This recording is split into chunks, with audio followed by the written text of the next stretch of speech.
All right, let's go ahead and get started. Allow me to quickly review today's agenda. To begin, I will provide a brief overview of who the National Environmental Health Association is and what we do. Then I will provide some details about our 2025 Annual Educational Conference and Exhibition. I will introduce our expert speakers who have amazing presentations planned for you today. Following the presentations, we will move into a discussion session and address questions that you have for our experts.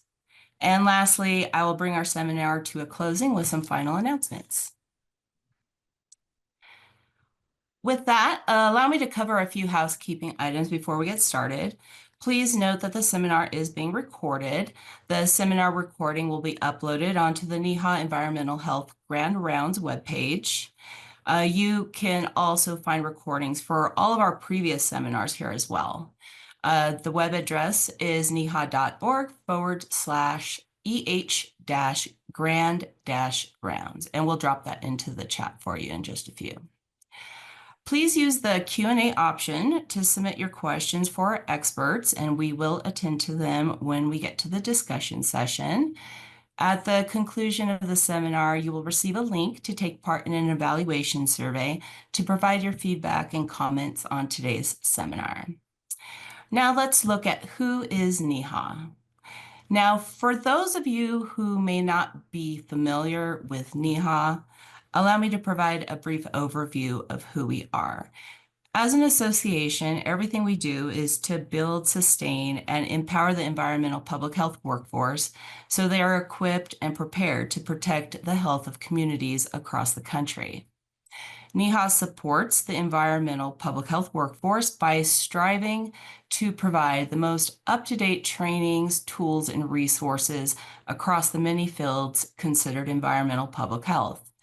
NEHA supports building workforce capacity, efficiency, and effectiveness by focusing on increasing knowledge, skills, and competencies across all environmental public health fields. We also have a long-standing history in credentialing, evidenced through our testing and maintained through continuing education. Did you know it is estimated that about 40% of the environmental public health workforce today plan to leave their jobs in the next few years? Well, with that said, NEHA has always had a focus on supporting development of environmental public health students seeking to enter our workforce. Between our annual undergraduate and graduate scholarships, which gave out more than $18,000 last year, and our National Environmental Public Health Internship Program, which has facilitated 280 internships in 38 states and 1 territory since 2015. NEHA's focus on students has become a key commitment to building the next generation of the workforce who are trained and prepared. We have enhanced our focus, offering free 12-month NEHA membership to enrolled environmental public health students if they join by October 1st, 2025. Academic scholarships for graduate and undergraduate students, NEHA AAS Environmental Health Scholarships, the student research competition taking up the torch after more than 20 years with the Association of Environmental Health Academic Programs. Environmental Public Health Campus Grand Rounds that offer the opportunity for students to engage directly with experts in the field just like you. So they're just some of the things that we are doing. So no matter where you are in your educational or your professional career, NEHA is here for you, and we are accepting new members. Being a member of NEHA is being part of a family of fellow professionals from around the country and world working to protect the health of our communities just like you are. In addition, we host our annual educational conference and exhibition, which includes hundreds of sessions focused on all the different fields of environmental public health, like food safety, private water, on-site wastewater, vectors, climate, air quality, emergency preparedness and response, body art, and so many more. This year, we're hosting our AEC in Phoenix, Arizona on July 14th through the 17th. This year's conference promises to be your oasis in the desert. Registration is currently open, and in fact, you could get early bird registration pricing through April 25th. Full conference rates include tickets to our exhibition grand opening and our networking event. Now, without further delay, allow me to introduce our guest speakers. Joining us, we have Erin Cloherty Duvernay, who holds a PhD in entomology with a concentration in insect toxicology from Louisiana State University. Erin has a Master of Science in Public Health and Tropical Medicine with a concentration in parasitology from Tulane University, School of Public Health and Tropical Medicine. She also has a Bachelor of Arts in European Cultural Studies from the American University of Paris, France. Erin is a senior entomologist with the City of New Orleans Mosquito, Termite, and Rodent Control Board, where she has worked for the last 10 years. Erin is also an adjunct faculty at Loyola University in New Orleans, where she teaches parasitology in the Department of Biology. Her research interests include both local and international projects focused on environmental toxicology, history of insecticide resistance, public perception of pest control, vector-borne disease control, prevention and education, and the relationship between zoonoses and climate change. Our next expert, John Townsend, has worked for Maricopa County since 1991, serving their citizens for over 33 years. Mr. Townsend is currently the Environmental Services Department Vector Control Division Manager and has held that role for 25 years. During his time in vector control, he has seen the introduction of West Nile virus, Aedes aegypti mosquitoes, and roof rats in their county.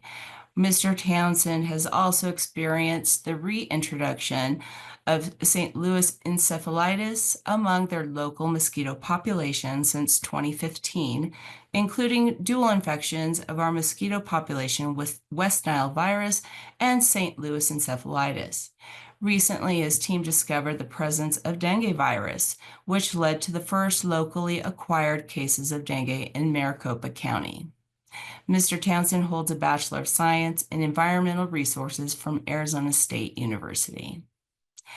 Also joining us today is Dr. Hemme, who completed his doctorate work at the University of Notre Dame. As a member of Dave Severson's laboratory, Dr. Hemme investigated the genetics and ecology of Aedes aegypti in Trinidad, West Indies, with collaborator Dr. Dave Shaddy. He spent 2 years in Legon, Haiti, during a postdoctoral position with Dr. Tom Street and the Notre Dame Haiti program, working to eliminate filariasis from Hispaniola. Dr. Hemme joined the CDC Dengue Branch in 2012 as a research biologist. His research is focused on vector-borne diseases, specifically those transmitted by Aedes aegypti, its ecology and behavior, and innovative methods of control. Dr. Hemme has led intramural and extramural projects at the CDC investigating drivers of insecticide resistance, arbovirus transmission, and the evaluation of mosquito control interventions. Dr. Hemme has participated in outbreak investigations in Haiti, Arizona, Angola, Hawaii, and Guam.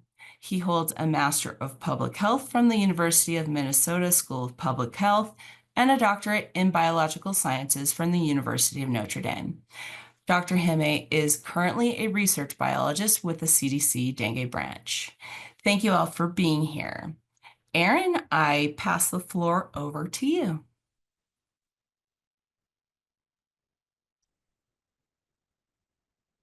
Good afternoon, everyone.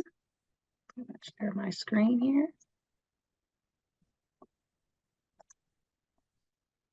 Okay, so I'm going to give you the intro to dengue. So from bites to outbreaks, responding to the upsurge of dengue.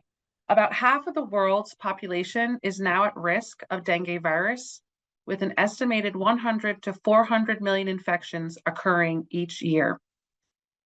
In 2024, there were over 9,000 travel cases of dengue in the United States.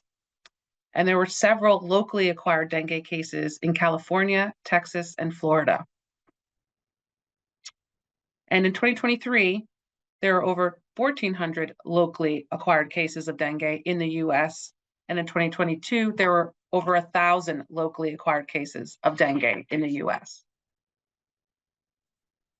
So I'm going to talk about today what and how of dengue, the signs, symptoms, and impacts, the global upsurge of dengue, and the surge of dengue in the US. So what is dengue virus and how do you get it? Dengue is an arboviral infection transmitted to humans through the bite of an infected Aedes species mosquito. There are two main vectors that transmit dengue virus.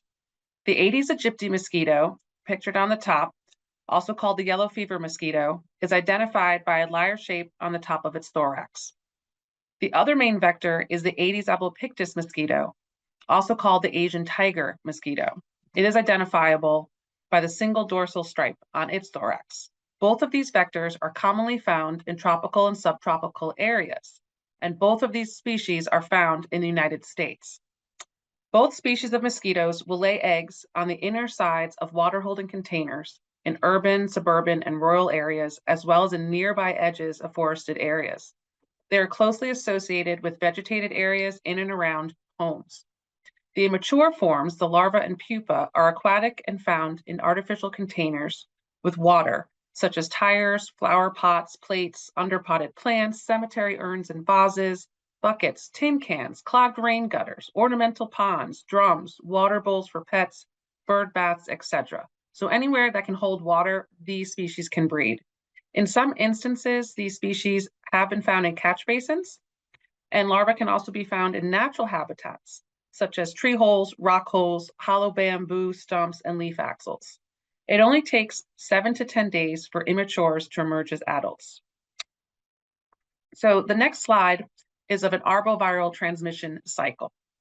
So this diagram involves a pathogen like dengue virus, a vertebrate host, birds, non-human primates, and humans, and a vector. And so in this instance, a mosquito. So there's two transmission cycles that overlap.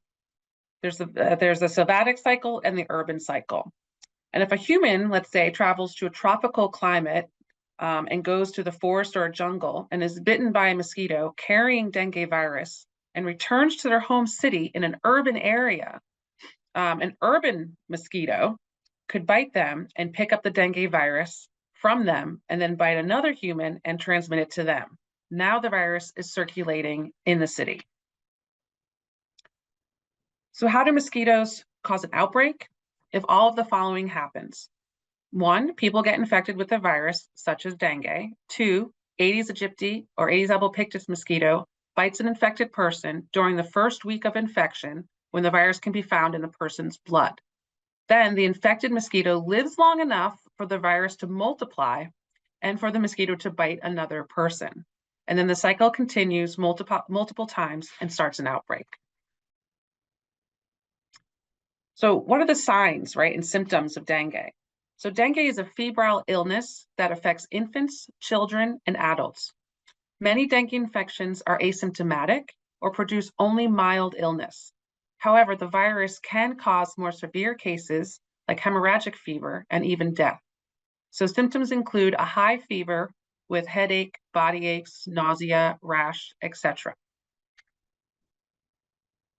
So severe dengue is a medical emergency.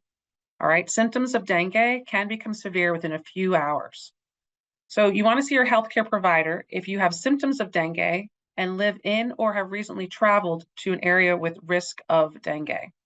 All right, a blood test is the only way to confirm the diagnosis.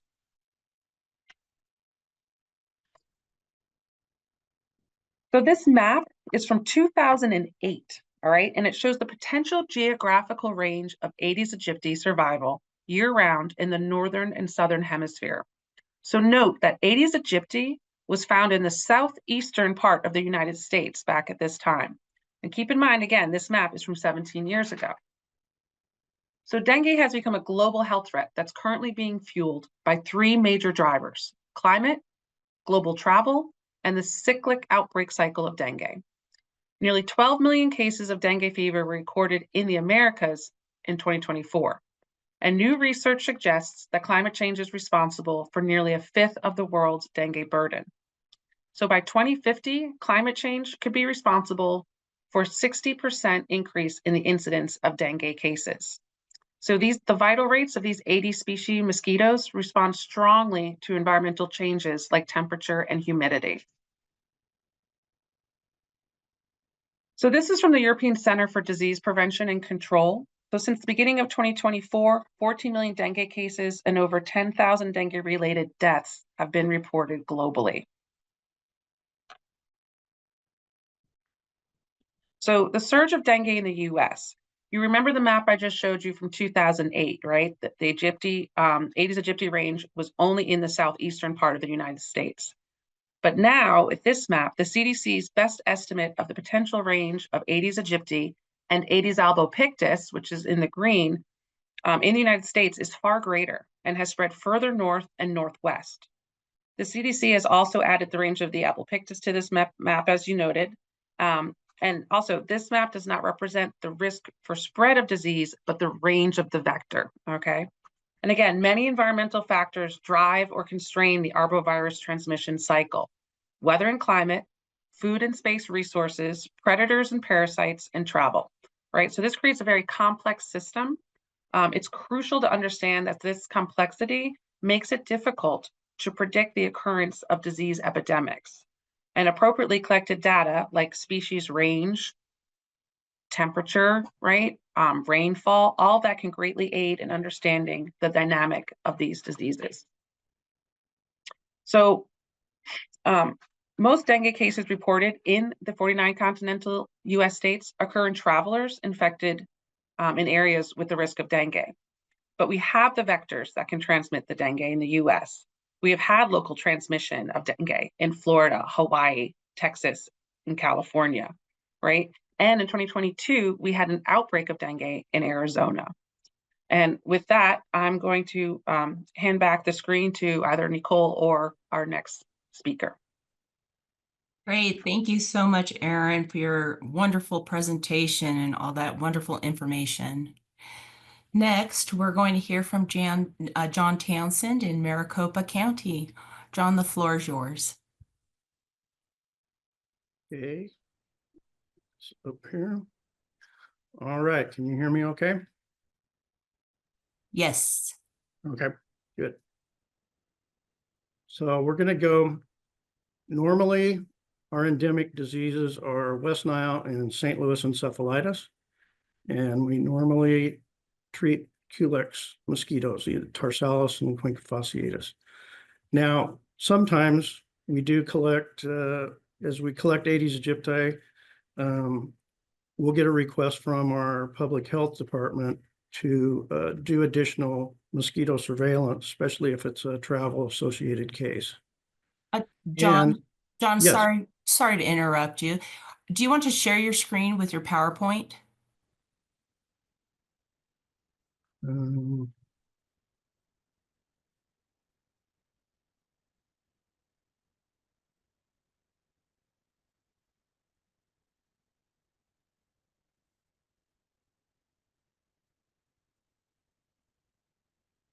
Technical difficulties.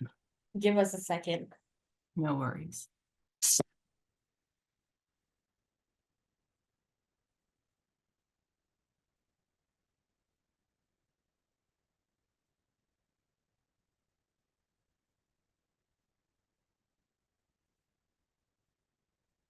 Can you guys see the presentation now?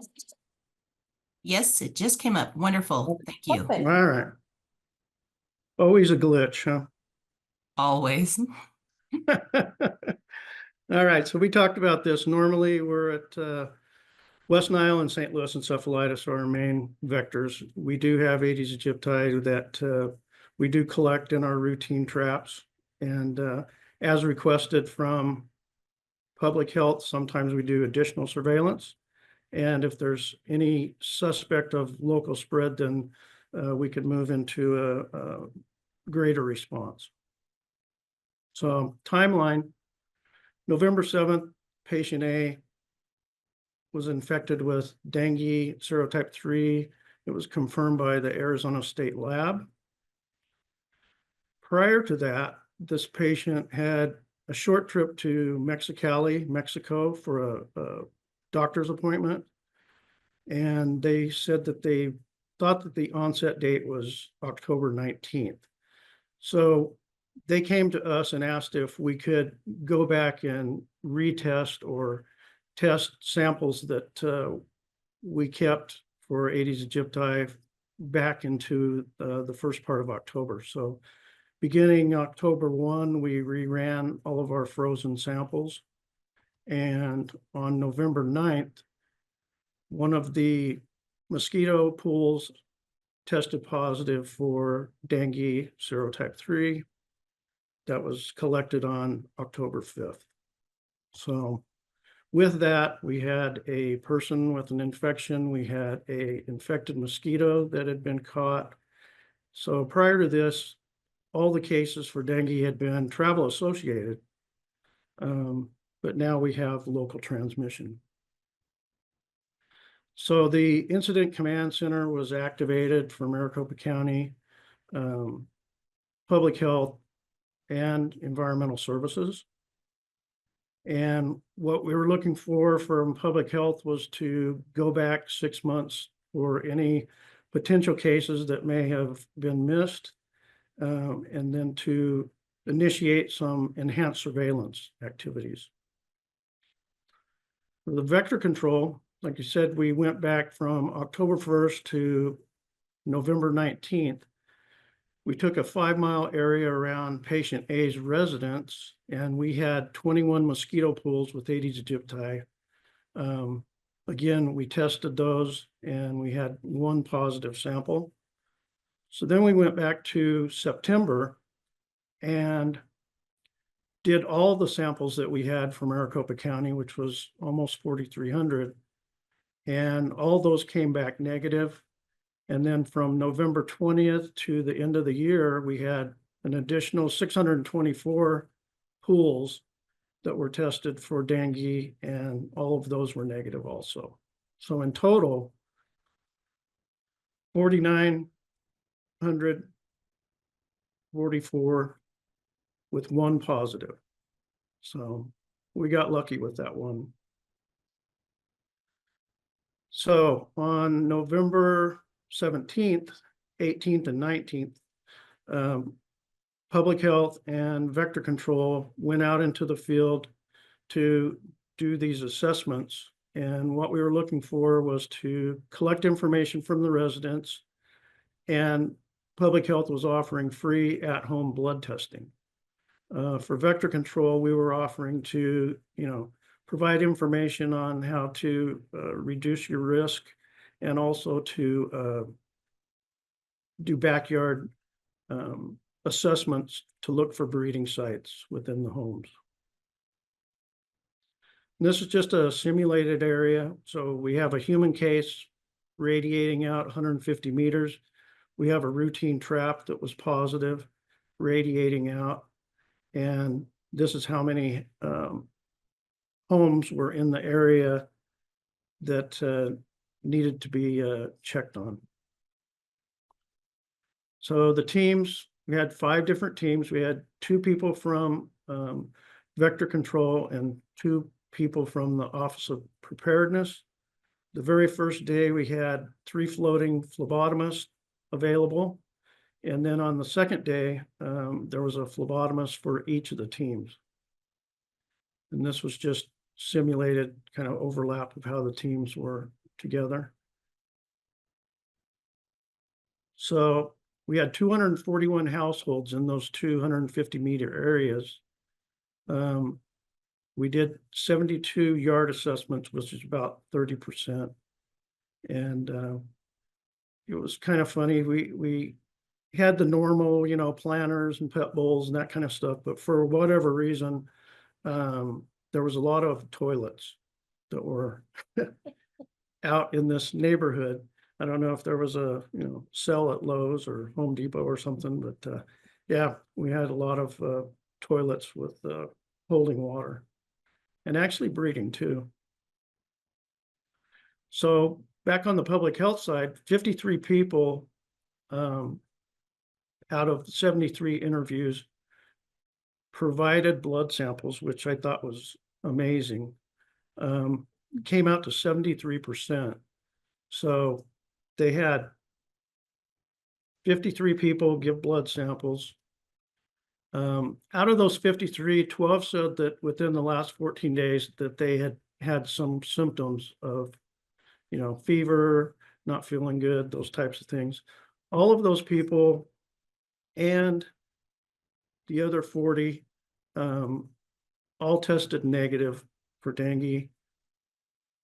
One person out of that asymptomatic group tested positive for dengue 3.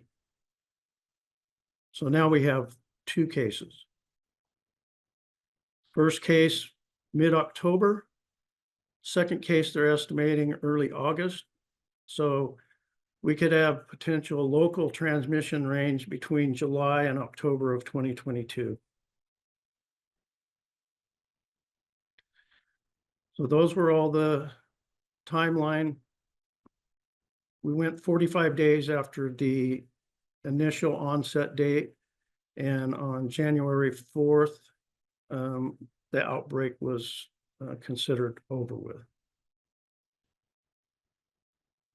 So in summary, coordinated surveillance and response identified the first locally acquired dengue infection in Maricopa County. Established partnerships and plans were essential for rapid resource response. Prior to this, we had done a mock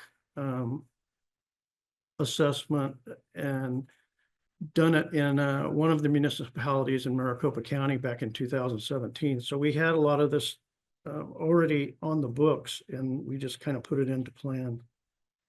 And then we've got some future surveillance activities between us, vector control and public health, which we've already been doing for the last several years. These are just all the people that helped, all the people that were involved. This was the Maricopa County Department of Public Health. This was Maricopa County Department of Environmental Services and Vector Control. We had Arizona Department of Health Services and the State Lab. We had Center for Disease Control, Dengue Branch, and also the Arboviral Disease Branch. And we had reached out to Florida Department of Health because they had quite a bit more experience at this than we did. So all this was great info and got us going. And that is the end. That was wonderful. Thank you, John, for walking us through that entire case. We appreciate that. All right, and lastly, we will hear from Dr. Hemme at CDC's Dengue Branch. Dr. Hemme, the floor is all yours.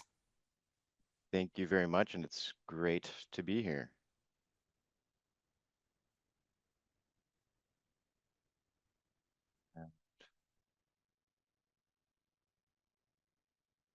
Okay, I should be in presentation mode, correct?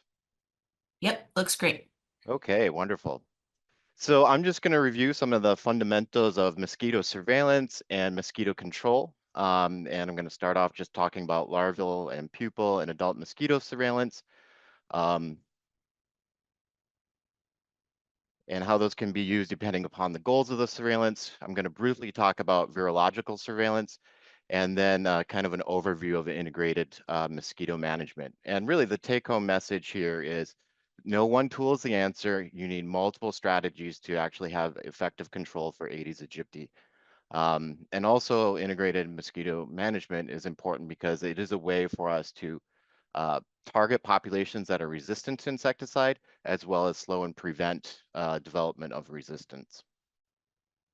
So basically, mosquito surveillance is the routine monitoring of populations, looking at all life stages in their natural habitats through time. And you can do this for a variety of reasons. One is to monitor changes in the population, so the level, the abundance, to identify new aquatic habitats, new species, the presence of pathogens, as well as evaluate different control measures. And so depending upon which of these is your goal might affect which mosquito surveillance method you would employ at your agency or institution.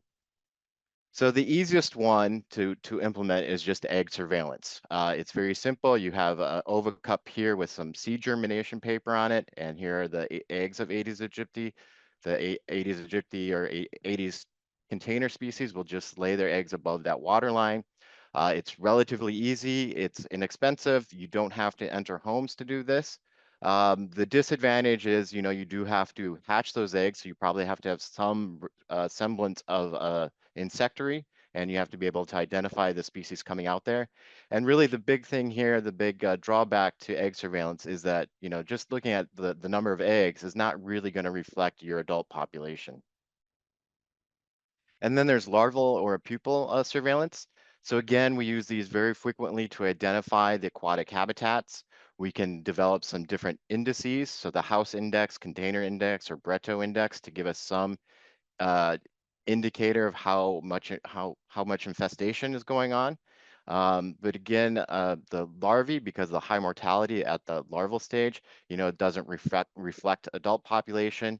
Usually we assume that, when they get to the pupal stage, that would be a much better indicator of adult population.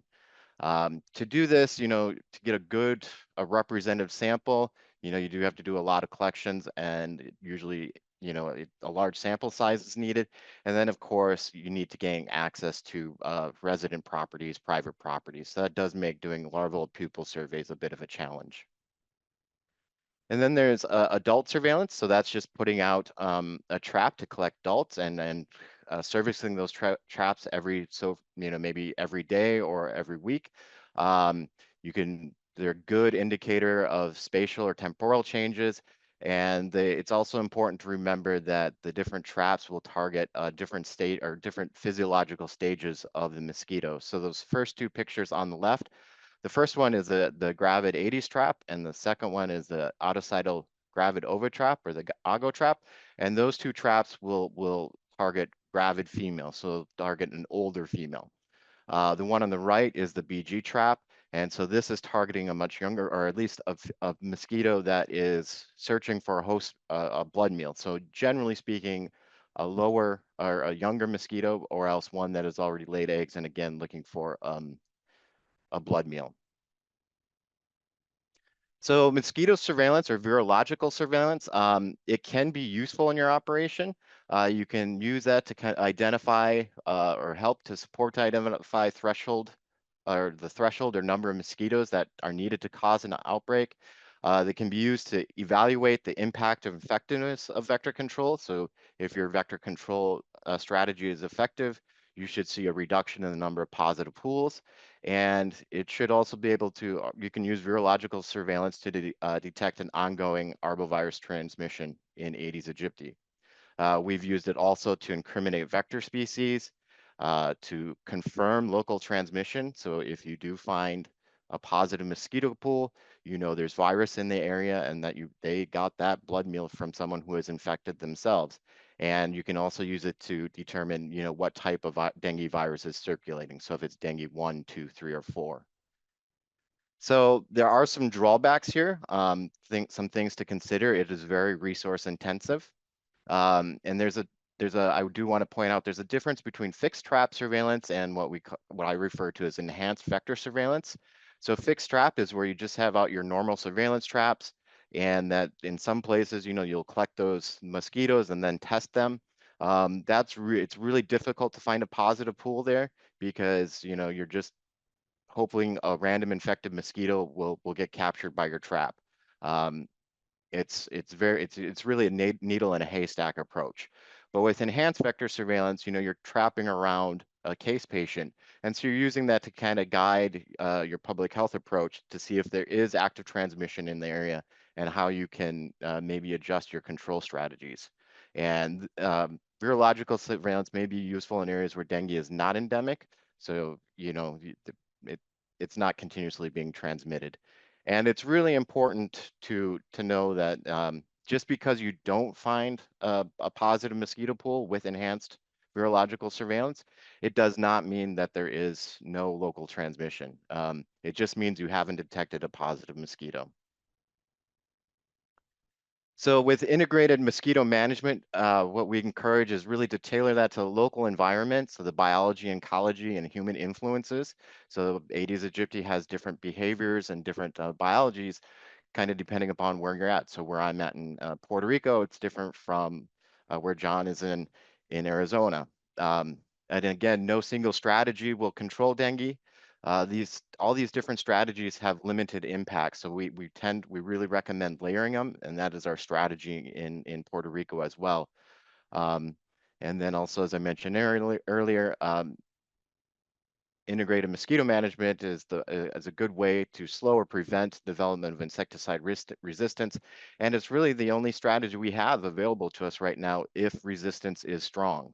So layering as many different strategies on top of each other is what is going to have the best outcome. So very briefly, these are the basic categories of integrated mosquito management. So we have the environmental aspect. So source reduction, environmental manipulation, basically make the environment so there are no aquatic habitats for the mosquito to reproduce in, to lay their eggs in. Then you have mechanical. There's been screening programs going on in Puerto Rico, and taking care of, basically preventing mosquitoes from moving indoors to where they can feed on humans, and to prevent your exposure on, residents' property as well. And then you also have biological control. So these are the larvivorous fish, as well as copepods, and of course, our Toxorhynchites, which is a mosquito that preys on other mosquito larvae. And then probably what most people are familiar with is the chemical control, and that primarily that includes ultra low volume cold fog. So these are the truck mounted sprayers or residual sprays. And the success of those is going to depend upon the biology of the mosquito, where it tends to rest or where it flies, what time it's active, as well as what the local resistance profile is. So when we kind of build this pyramid of a strategy, we really want the foundation to be the environmental management. We want to take away as much potential risk or chances of mosquito bite exposure from ever happening to begin with. So environmental management, tire recycling, screening. In Puerto Rico, our water meters are a common source of producing mosquitoes. And then layered on top of that, we do public education, community outreach, professional training, and as well as the topical repellents. And then as we move up, we start talking about the larviciding, the mass trapping, as well as source reduction. These are the routines that you'd be doing year round, or at least during the peak mosquito season, to prevent those mosquito numbers from getting so high. And then really as needed, that's where we're really talking about the chemical control. So that's the ULV spray spraying, outdoor or indoor residual spraying, and then a new device that's being evaluated, and one that is EPA approved, is a transfluthrin passive emanator. So during an epidemic, of course, this all changes a little bit. So during an epidemic, you really want to target the adult mosquitoes that are infected. You want to hit that adult population as hard as possible to decrease that abundance. Usually we do that if you're using chemical control. You'd spray multiple times over a short period of time, let's say 2 to 3 times over a period of 10 to 14 days. And the whole idea is there to drop that the abundance level down to a number where they're not able to transmit the virus, and to prevent human mosquito interactions. And so what this is not the answer, of course, by itself, but what it does, it might give you some time to respond with some additional source reduction, community outreach. It hopefully gives you a little more time before an outbreak. And then also, even though the flight range of Aedes aegypti is 1 to 200 meters, it's better to err on the side of and go a little bigger. So usually like on the community level, if possible. So in summary, surveillance and control need to be fitted to the local environment. Mosquito surveillance is a vital component to any dengue mosquito control program. Multiple mosquito management strategies are needed, and the CDC Dengue Branch is currently evaluating new tools and new chemistries, and the one that I kind of mentioned in this talk was the transfluther passive emanators. And with that, I am done, and I'll turn it back over to Nicole. Great, thank you, Dr. Hemme. That was very useful. We do have some questions. We're going to move into our discussion session. I see questions that have come in from the audience. Dr. Hemme, you could stop sharing your screen and there we go, perfect. And John and Erin, if you'd like to turn your cameras on. All right, so we have a question from Mary Danforth. She said, in non-endemic areas with local dengue transmission, how many infected Aedes have been detected? Have any been detected in Florida or Texas? And what about California?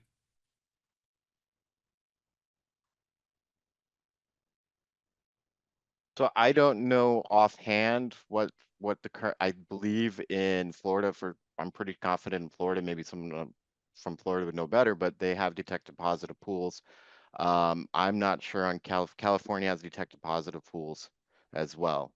So they have detected positive mosquito pools. Great, thank you, Dr. Hemme. And a question from Sydney Gish. Has there been any research done concerning genetic modification to combat insecticide resistance?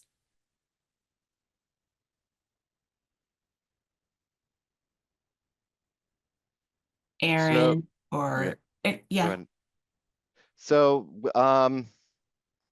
yeah, a little bit. So there is one, the Oxytec mosquito is susceptible to insecticides, and part of their strategy would be to introduce susceptibility back into the population after multiple generations. But I don't think at this time that has been looked at in a field setting. But that is something that's being explored. The challenge there is, you know, it's pretty safe to assume that levels of insecticide exposure are still going to remain high, even if you reduce or reintroduce a susceptibility.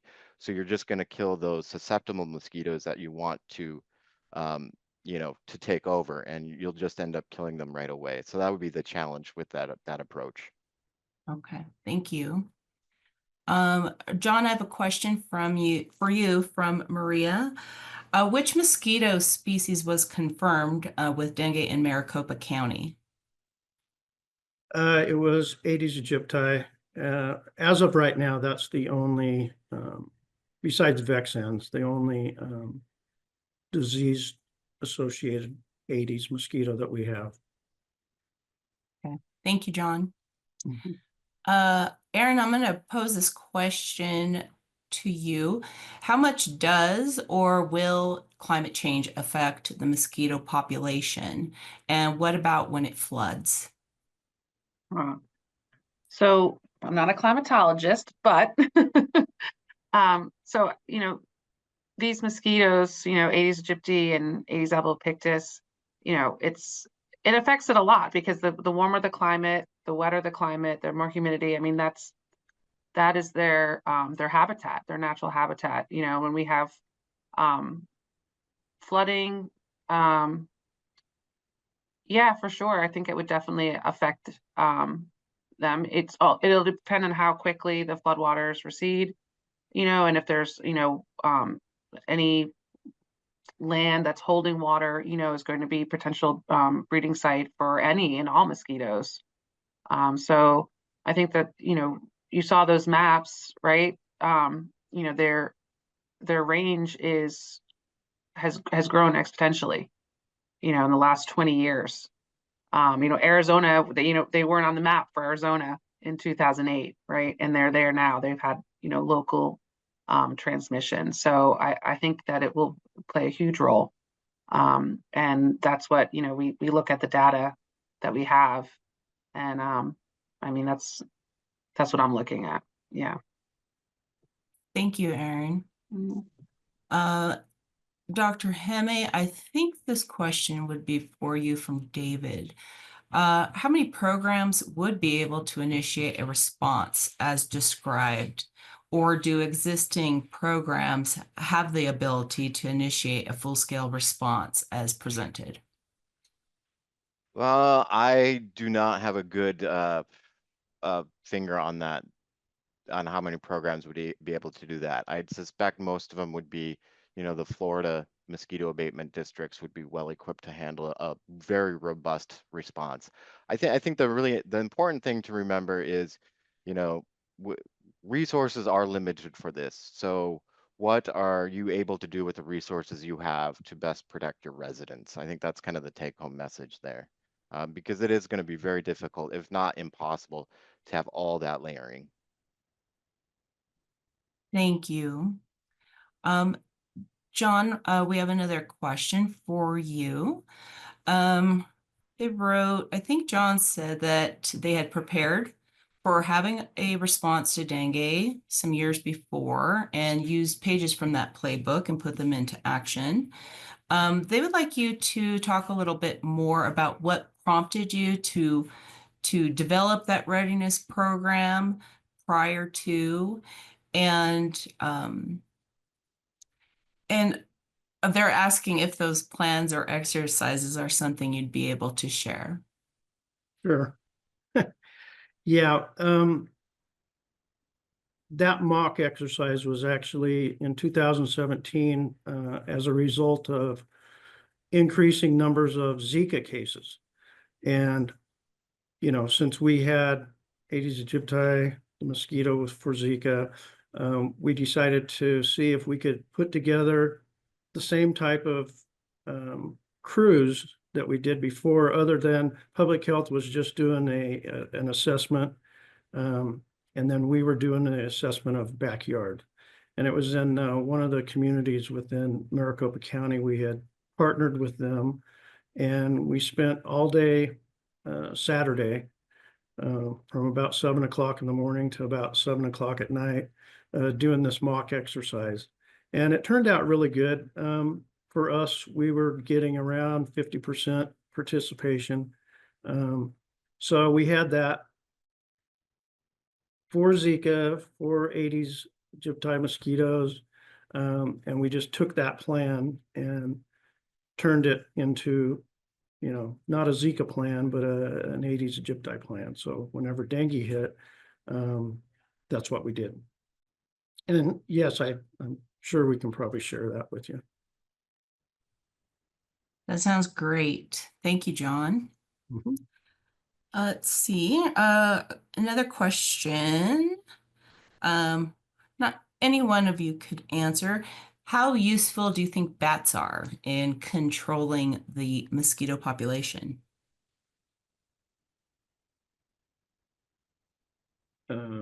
Probably not. I mean, they're a little bit effective, if you're in an area where bats live. But for the most part, especially for mosquito control, a bat would have to eat a lot of mosquitoes versus, one big fat juicy moth. So Yeah, I like that analogy too. I use that one. The juicy moth is like your big steak dinner or something compared to a French fry or something like that. So when they looked at the gut contents of bats, about 10% were mosquitoes. And then if we're talking about Aedes aegypti specifically, that number is probably much lower. So there's been some studies out of Australia. So salt marsh mosquitoes like Aedes taenirinchus, which come out in these huge blooms, bats will kind of latch onto that and follow those big mass emergence of those mosquitoes and abundantly feed on those. But just in general for Aedes aegypti, they're not they're not bad, of course, but they're not doing a lot of control for us. All right, thank you. Another question. How How likely is vertical transmission of dengue? It's possible, but not very likely. So generally speaking, when we do our, we're in the field research, we kind of negate that as a possibility. However, it does happen, and I don't know the exact percentage, proportions, or rates that we do see that. You'd have to look at the literature to see how that, how much vertical transmission happens. It's quite low, though. Okay. Dr. Hemme, during your presentation, you talked a lot about integrated mosquito management. Can you share with the audience where are some good sources for trainings around that? Yeah, so the big one, so the different, so the CDC has funded these different centers of excellence, kind of each regionally. There's a PAC-VEC one, there's a Southeast Center Vector-borne Disease one, there's Northeast as well as Midwest. They have different training programs as well. But a good source or a good place to start would be mosquito.org. That's the American Mosquito Control Association. So CDC has worked with them, and they have kind of a guidelines for integrated mosquito management, and that expands past Aedes mosquitoes as well. Great, thank you. Let's see. I'll pose this question. I was wondering, how do the control methods for Aedes aegypti differ from control methods for, let's say, Culex mosquitoes? They're completely different. Aedes aegypti, for the most part, is active, during the daytime, for the most part. Culex is active at night. We normally, whenever we do adulticiding, we do it from the hours of midnight to 5 in the morning. That's because the mosquitoes are active because they're searching for blood meals for roosting birds. The Aedes aegypti is completely different than that. In Maricopa County, we're mostly finding, besides just normal backyard breeding, a lot of breeding in storm drains. So if we do have a surveillance trap that comes up with a bunch of Aedes aegypti, we'll usually treat the street drains, and we can see the numbers go down from that. But yeah, they're completely two different animals. Gotcha, thank you. We have a comment from Eddie. He said it seems like public education is the best tool to use in controlling Aedes spreading. Would you all agree with that? Yeah, I think that's important.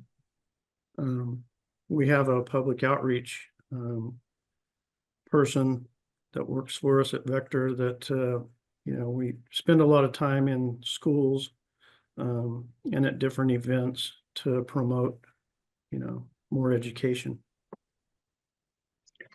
We do the same here in New Orleans, city of New Orleans. We do a lot of outreach and education with the public, but we also do it with professionals, like what we're doing today, right? So it's educating everyone across the board, so that they know how to protect themselves. Thank you. Let's see. Question: are vaccines being developed against dengue virus?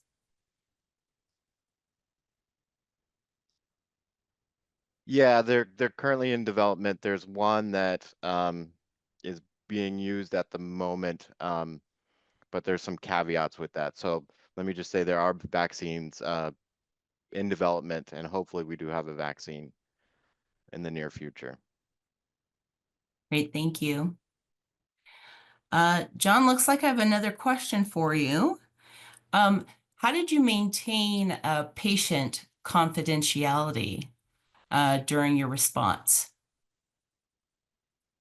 Well, public health, we're a little different than some of the pest abatement districts and things like that. In Maricopa County, Environmental Services has vector control. We also have the Public Health Department from Maricopa County. They do all of the human side of the investigations and all of that. So we don't really ever come in contact for the most part with the people, other than if public health asks us to come to one of the residents that has, say, a travel history and are sick, then we will sample around with surveillance traps around their residence and around that neighborhood. But for the most part, we never know who that person is And on the vector side of it. on the vector side, what about media inquiries? Did you receive media inquiries? Yeah, a lot.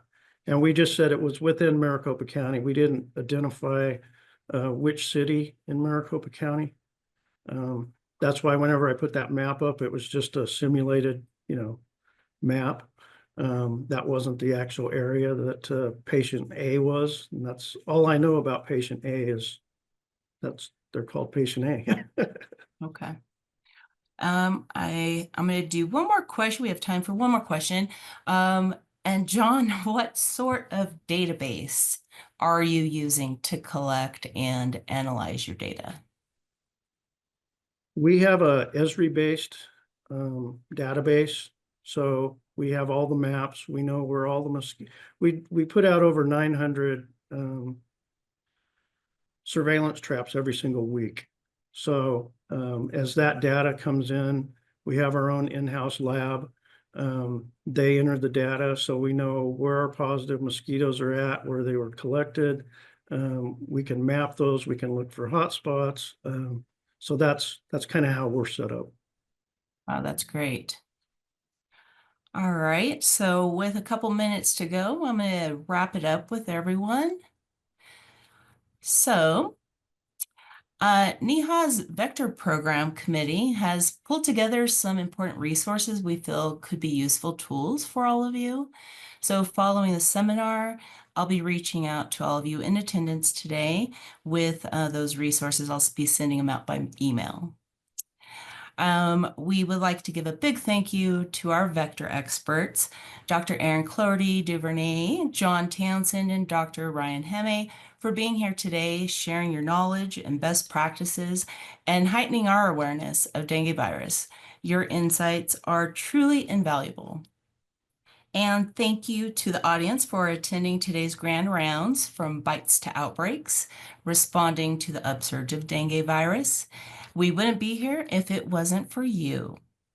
We have one request of each of you who joined us today, and that is if you could take 5 minutes to provide us your feedback on today's seminar by completing our short evaluation survey.